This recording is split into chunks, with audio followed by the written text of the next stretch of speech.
दादी के हाथों से भीख का कटोरा गिर पड़ा। उनके फटे हुए दुपट्टे में जो सिक्के पड़े थे वे सड़क पर इधर उधर बिखर गए। दादू ने कांपते हाथों से अपने चश्मे को ठीक करने की कोशिश की, लेकिन उनका पूरा शरीर कांप रहा था। उनकी ऐसी हालत देखकर चारू सपनों के शहर लंदन में पढ़ाई पूरी करने के बाद डॉक्टर चारू भारत लौटी थी।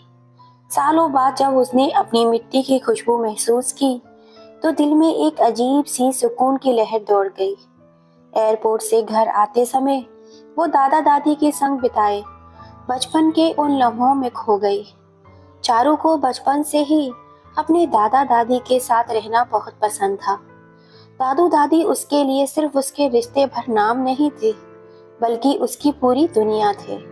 दादी की गोद में बैठकर कहानियां सुनना, दादू की उंगली पकड़कर पार्क में टहलना, वो सब उसकी जिंदगी के सबसे खूबसूरत पल थे। बिटिया रानी, तू बड़ी होकर क्या बनेगी? दादू उसे अक्सर पूछते थे।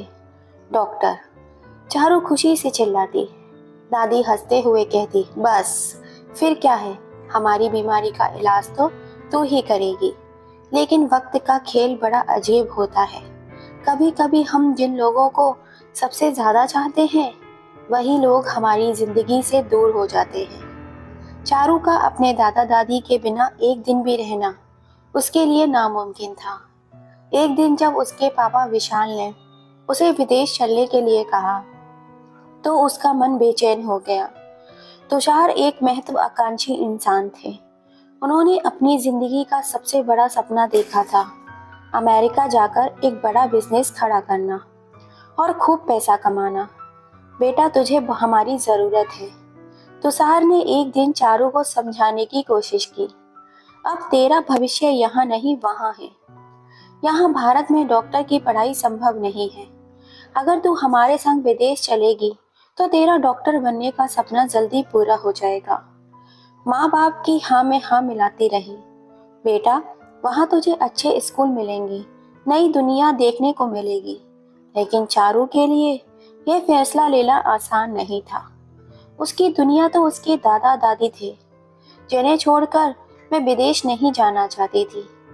नहीं पापा, मैं दादी और दादू को छोड़कर कहीं नहीं जाऊंगी, उसने रोते हुए कहा। चारू बेटा, समझने की कोशिश कर। पापा का स्वर सख्त हो गया। अगर तू यहाँ रहेगी तो हमारी मेहनत बेकार हो जाएगी। हम ये सब तेरे लिए ही तो कर रहे हैं, पर मेरे लिए सबसे जरूरी दादा और दादी हैं। दादी ने उसके आंसू पोंछे। बिटिया, अगर तेरा भला इसी में है तो तू चली जा। हम तेरे बिना भी रह लेंगे। और फिर कुछ सालों की तो बात है, जब तू डॉक्टर बनकर आएगी तो वापस अपने देश आ जाना। चारू ने दादी के कांपते हाथ पकड़ लिए। नहीं दादी, आप कैसे सोच सकती हैं कि मैं आपको छोड़ दूंगी? पापा को यह मंजूर नहीं था।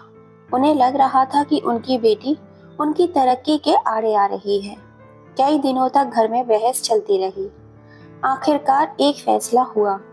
ठीक है, पापा ने गहरी सांस लेते हुए कहा। चारू अपनी पढ़ाई पूरी होने तक भारत में रहेगी। उसके बाद आगे की डॉक्टर की पढ़ाई करने के लिए वह अमेरिका जाएगी। माँ ने भी हामी भर दी। ये सही रहेगा, लेकिन हमें वादा कर, तू बाद में वहां आ जाएगी। चारू ने कोई जवाब नहीं दिया। उसके दिल में एक अजीब सा डर बैठ गया था। क्या वाकई में वो कभी दादा दादी से दूर रह पाएगी? रात को दादी ने उसके बाल सहलाते हुए कहा, बिटिया, सब कुछ हमेशा एक जैसा नहीं रहता। रिश्ते भी वक्त के साथ बदलते हैं, पर मेरे लिए आप कभी नहीं बदलेंगे दादी। चारू ने उनकी गोद में सिर रख दिया। समय बीतता गया। चारू ने मेडिकल कॉलेज में दाखिला ले लिया और पढ़ाई में इतनी व्यस्त हो गई कि घर आना जाना कम हो गया। दादी की याद आती तो फोन कर लेती, लेकिन हर बार दादू हंसकर कहते, बिटिया, तू बस अपना ध्यान रख, हम यहाँ अच्छे से हैं। पर अच्छे से वो नहीं थे। घर में माहौल बदलने लगा था। पापा का बिजनेस धीरे धीरे घाटे में जाने लगा। कर्ज बढ़ने लगा, बैंक के नोटिस आने लगे। इन सब से परेशान होकर चारू के पापा तुषार अपने देश भारत वापस आ गए। माँ हमेशा परेशान रहती, लेकिन पापा के गुस्से और तनाव के आगे उनकी एक नहीं चलती थी। और फिर एक वो दिन मनुष्य दिन आया। रात के करीब 11 बज रहे थे। दादी रसोई में बैठकर रोटियां बेल रही थी। तभी पापा की आवाज आई, अब और नहीं, अब बस बहुत हो गया। हम खुद कर्ज में डूब रहे हैं और ऊपर से ये दो लोग बैठे बैठे सिर्फ रोटियां तोड़ रहे हैं।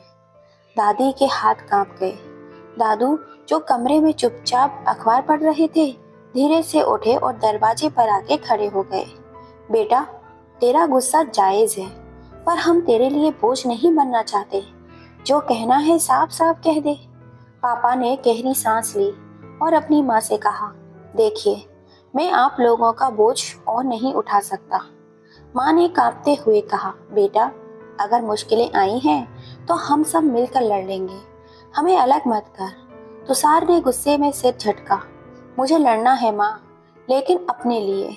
मैं अपनी जिंदगी भर की मेहनत तुम लोगों की देखभाल में बर्बाद नहीं कर सकता। पिता ने पहली बार नजरें उठाई। उनकी बुरी आंखों में एक अजीब सा खालीपन था। तो बेटा, अब हम बोझ बन गए? तुषार ने झुंझलाकर कहा। बोझ? बोझ बोझ बोझ बोझ नहीं, पर सच यह है कि हमारे पास अब तुम्हारे लिए कोई जगह नहीं है। माँ की आंखें भर आई।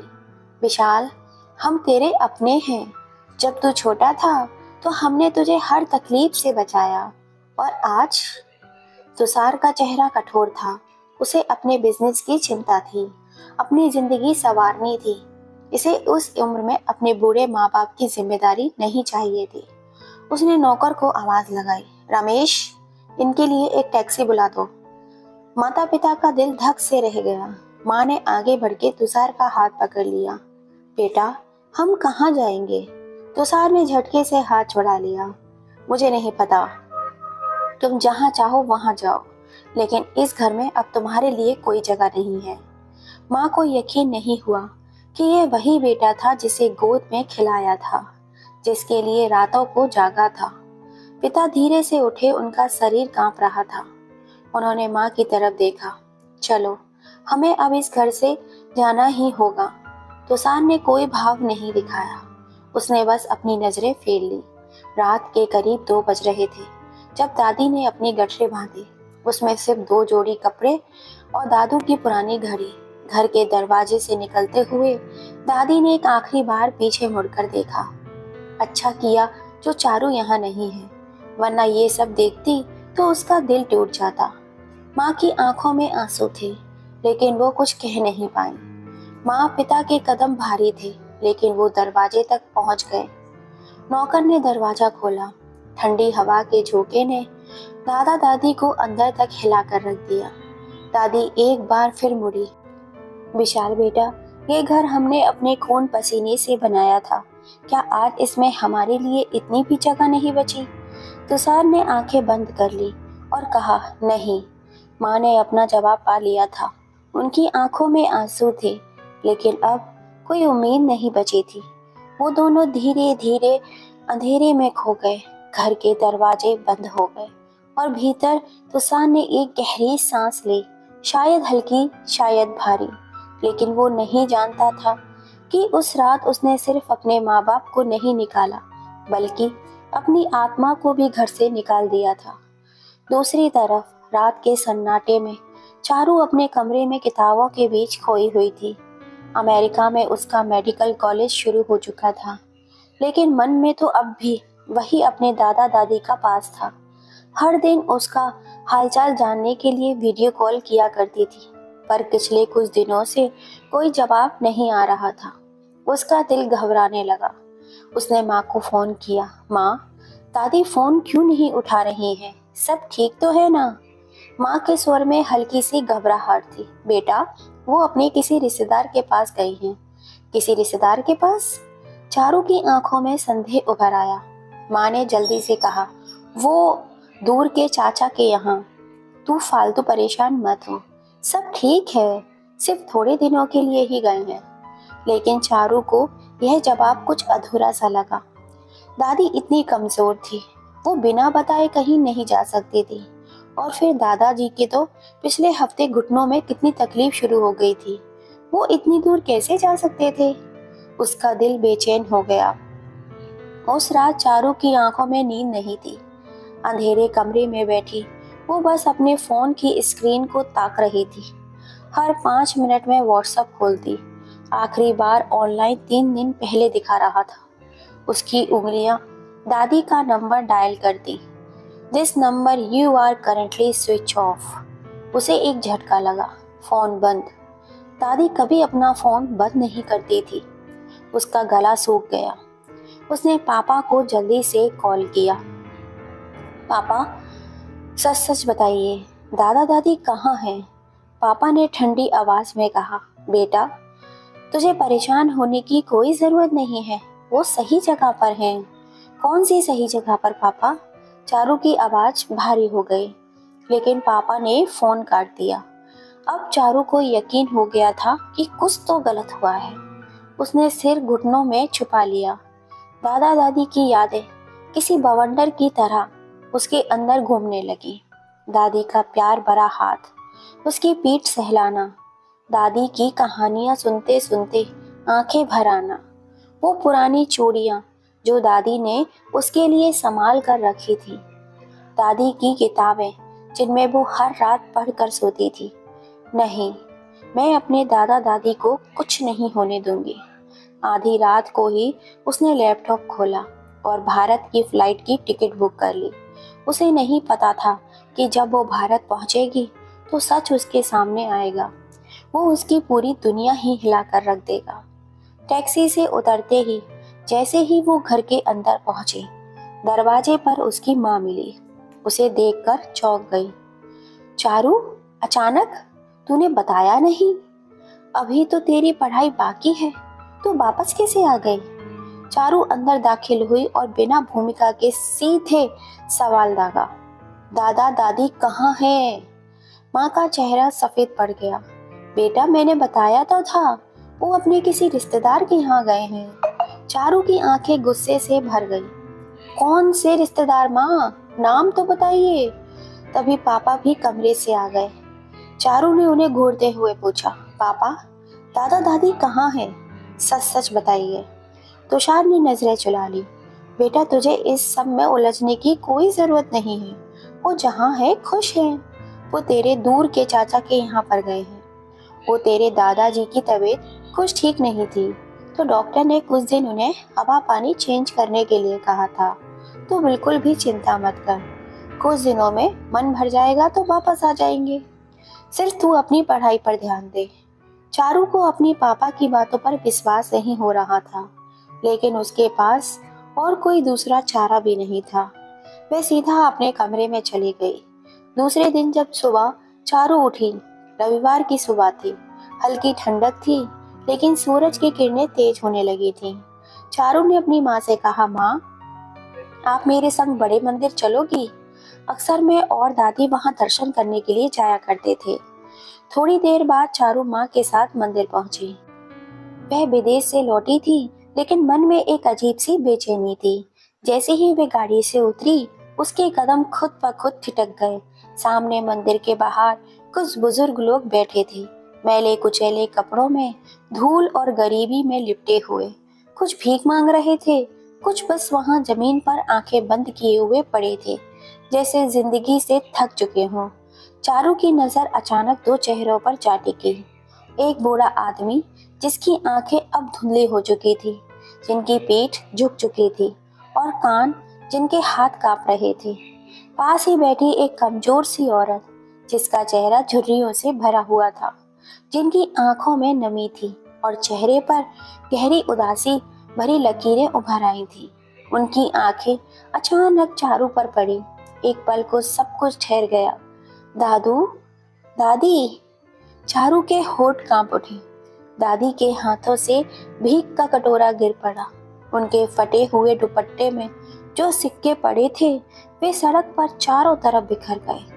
दादू ने कांपते हाथों से अपने चश्मे को ठीक करने की कोशिश की, लेकिन उनका पूरा शरीर कांप रहा था। बेटा, तू।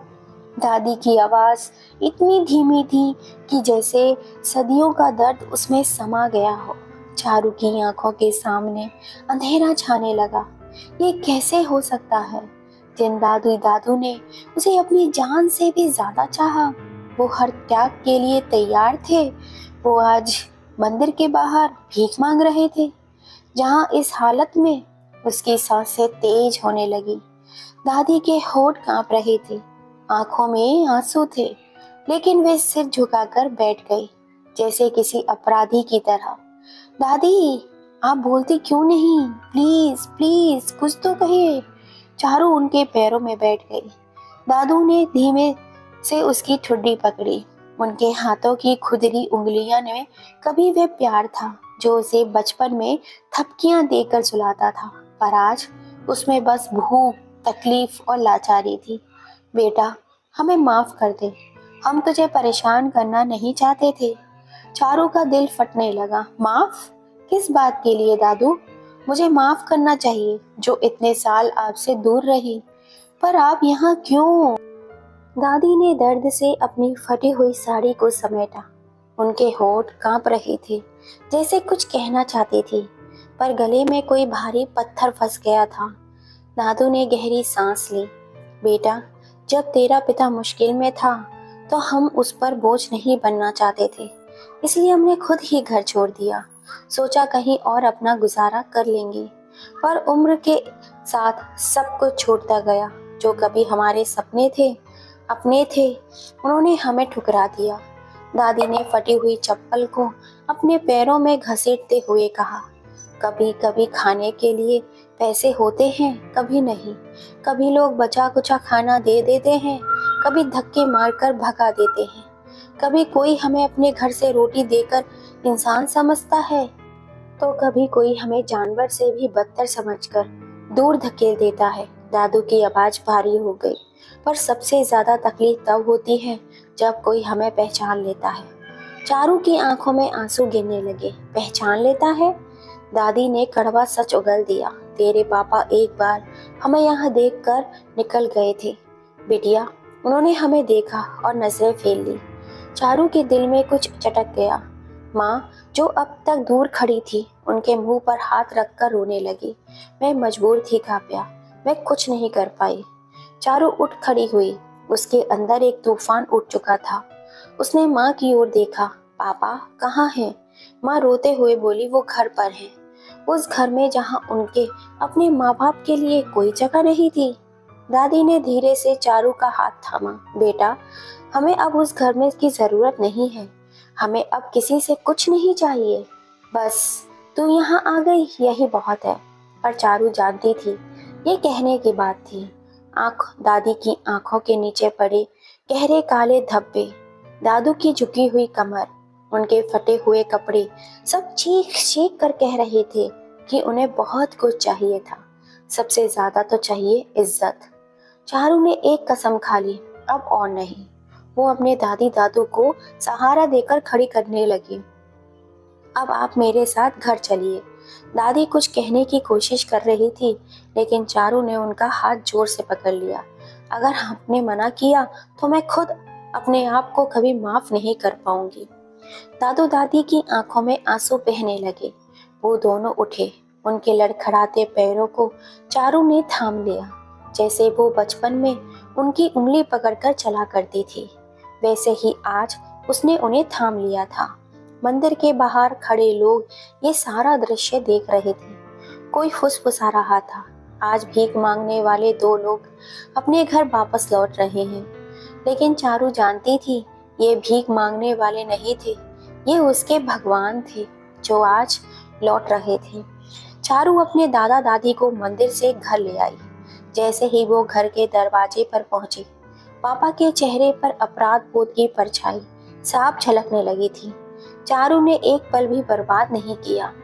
अब आप दोनों चुपचाप मेरी बात सुनिए। उसकी आवाज गूंज उठी।